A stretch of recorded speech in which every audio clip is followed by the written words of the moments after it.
Halo guys, seiring dengan berlakunya Undang-Undang HPP nih ya, ada beberapa barang baru nih atau istilah baru yang kita belum pernah dengar sebelumnya gitu guys. Kemarin gue bahas mengenai PPN final UMKM. Hari ini gue akan bahas mengenai pemungut bea materai. Bea materai. Oke. Tapi ini bukan bagian dari Undang-Undang HPP guys. Ini tertuang di PMK 151 tahun 2021 tentang penetapan pemungut bea materai dan tata cara pemungutan, penyetoran, dan pelaporan. Oke, ini berlaku tanggal 27 Oktober 2021, guys. Kalau Undang-Undang HPP kan 29 Oktober 2021 ya. By the way, ini peraturan ada 55 halaman, guys. Jadi, gua juga belum selesai membacanya, detailnya gitu ya. Jadi, gua hanya ambil intisarinya saja dari berbagai berita yang ada. Bukan langsung dari peraturannya sendiri sih, karena kebanyakan juga bacanya itu. Ya itu, sekarang gue masih sedikit agak bingung mengenai pemungut bea materai ini guys. Nanti kita sama-sama bahas ya. Oke, definisi dulu nih. Pemungut bea materai, oke, jadi ini wajib pajak nih. Pemungut bea materai itu memiliki kewajiban untuk memungut bea materai atas dokumen tertentu dari pihak yang terhutang. Dokumennya tertentu. Ada syarat tertentu gitu ya. By the way, materai dan meterai itu sama guys. Oke, itu sama ya. Yang benar itu meterai. Bukan ma. Oke. Bahkan Google salah loh. Google aja salah tulis. Jadi, meterai, bukan materai. Nah, objek yang dipungut apa? Ada objek yang dipungut untuk bea materai. Ada 4 jenis dokumen yang bea materainya dipungut oleh pemungut bea materai. Oke, 4 jenis dokumen. 1. Cek dan biliet giro. Oke. Ini menggunakan materai percetakan. Ini juga gue masih kurang jelas. Mungkin maksudnya itu materai biasa yang per lembar 10.000 gitu ya. Mungkin ke arah situ. Terus yang kedua, ketiga, dan keempat itu menggunakan materai elektronik guys. Nah, materai elektronik ini juga sebuah istilah baru yang gue juga belum sempat ngebahasnya. Tapi ini barang baru nih. Materai elektronik namanya. Oke. 2. Dokumen transaksi surat berharga, kan ada 4 tadi ya, ada 4 dokumen. Pertama, cek dan biliet giro. Yang kedua, dokumen transaksi surat berharga, termasuk kontrak berjangka. Oke. By the way, ini kan bukannya selama ini memang sudah terhutang bea materai ya? Gue agak kurang paham karena gue nggak punya surat berharga. Yang ketiga, surat keterangan dan sejenisnya. Nah, ini nggak jelas nih guys. Ini maksudnya apa, surat keterangan? Jadi buat teman-teman yang sudah baca lebih lengkap ya, tolong dong di komentar di bawah guys, mohon bantu gue apa maksud dari setiap jenis dokumen ini gitu, karena detailnya gue belum dapat. 4. Dokumen yang menyatakan nilai lebih dari 5 juta. Oke, jadi kalau 5 juta kayaknya nggak termasuk, lebih dari baru bisa. Baik penerimaan uang ataupun pengakuan pelunasan hutang. Jadi kalau gue bayar lu untuk pelunasan hutang, itu juga termasuk objek dari bea materai. Gitu, kalau lebih dari 5 juta ya. Gitu guys, paham ya? Ada 4 itu.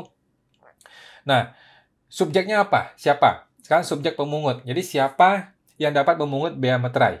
Jadi ada kriteria sebagai pemungut bea materai sebagai berikut. 1. Untuk cek dan biliet giro, ya, kan ada 4 dokumen. Untuk cek dan biliet giro, mungkin selama ini cek dan biliet giro tuh belum ada PPN-nya, belum ada bea materainya kali ya. Apa udah ya? Kayaknya belum ada. Jadi sekarang diadakan.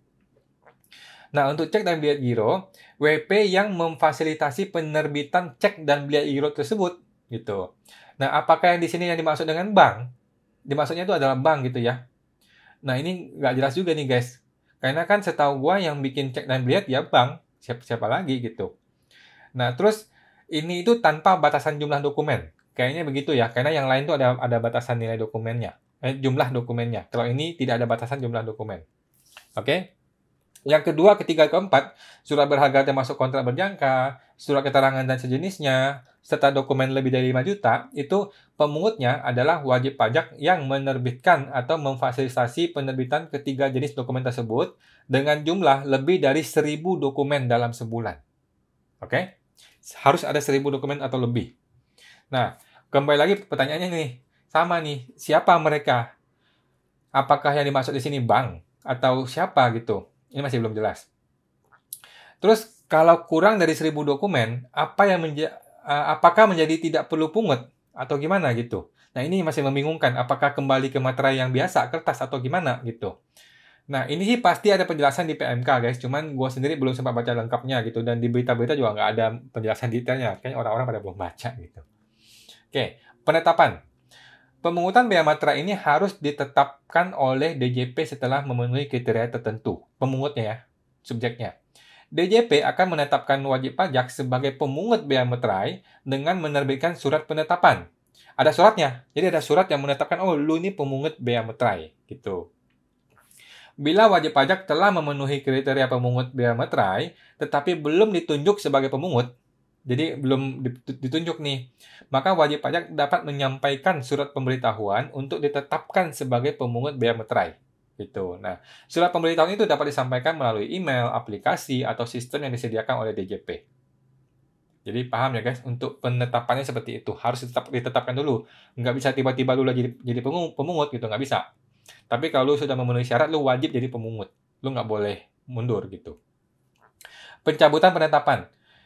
Jika kriteria tidak terpenuhi selama 3 bulan berturut-turut, maka DJP bisa mencabut penetapan pemungut bea materai tersebut. Nah, ini gue bingung nih, kenapa mesti cabut? Gak usah cabut, biarin aja terus gitu kan. Tapi nggak tahu juga kenapa. Nah, maka diterbitkan surat pencabutan penetapan sebagai pemungut bea materai. Nah, surat pencabutan ini berlaku sejak awal bulan berikutnya, guys. Setelah tanggal surat pencabutan penetapan. Jadi kalau tanggal 7 sekarang lu dicabut, lu tidak boleh lagi menjadi pemungut bea materai, lu tetap memungut sampai akhir bulan ini. Nah, dimulai awal bulan depan, lu tidak memungut lagi. Paham ya, guys? Jadi nggak boleh tiba-tiba berhenti tengah jalan. Tengah bulan maksudnya. Nah, jika masih memiliki materai elektronik setelah dicabut penetapannya, yang belum dibubuhkan atas dokumen, nah harus dikembalikan kepada distributor sebagai persediaan materai elektronik. Nah, apa yang dimaksud dengan distributor materai elektronik? Ini juga istilah baru, guys. Ini berhubungan dengan istilahnya si materai elektronik. Ada materai elektronik, ada distributornya. Nah, siapa orang-orangnya itu gue belum tahu karena gue belum bahas sama sekali gitu. Oke, SPT massa. Ini penting. Ini jenis SPT baru nih, guys. Pemungut bea materai wajib melaporkan pemungutan dan penyetoran bea materai kepada DJP paling lambat tanggal 20 bulan berikutnya setelah masa pajak berakhir. Namanya SPT massa bea materai, oke? Melalui aplikasi atau sistem yang disediakan DJP. Nah, ini nggak jelas nih apakah ini ada ISPT-nya atau web-based online atau gimana, ini masih belum tahu. Apabila dalam suatu masa pajak ternyata tidak terdapat dokumen yang wajib dipungut bea materai, maka pemungut bea materai tetap memiliki kewajiban untuk menyampaikan laporan kepada DJP. Oke, jadi walaupun 0, 0, lu tetap harus lapor, gitu ya. Ini seperti PPN, sama. Lalu, apabila dalam suatu masa pajak, pembubuhan materai elektronik tidak mungkin dilakukan oleh pemungut bea materai akibat mungkin kegagalan sistem, maka SPT massa bea materai yang disampaikan harus dilampirkan dengan daftar dokumen yang tidak dibubuhi materai elektronik tersebut.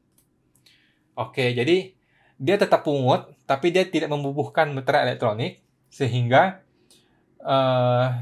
dia harus melaporkan daftar dokumennya. Dokumen-dokumen mana aja yang tidak dibubuhi materai elektronik tersebut. Wow, ini cukup ribet ya. Penyetoran bea materai yang dipungut pada setiap masa pajak wajib dilakukan paling lambat tanggal 10 bulan berikutnya, setelah masa pajak berakhir. Jadi, ini perlakuannya sama seperti PPh 21 gitu guys. Lu mesti bayar tanggal 10 bulan berikutnya, lu lapor tanggal 20. Oke?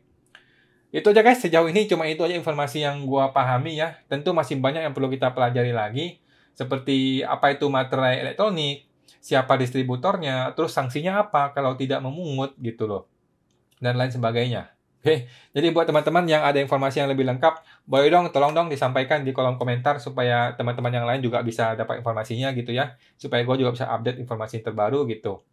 Oke, sampai di sini aja itu guys untuk hari ini. Ingat ya, gue akan live setiap hari Senin, live IG setiap hari Senin jam 8 sampai jam 9 malam. Oke, jadi kalau teman-teman ada yang bertanya seputar pajak akunting gitu, boleh silakan langsung masuk ke live IG gue. Oke, terima kasih. See you.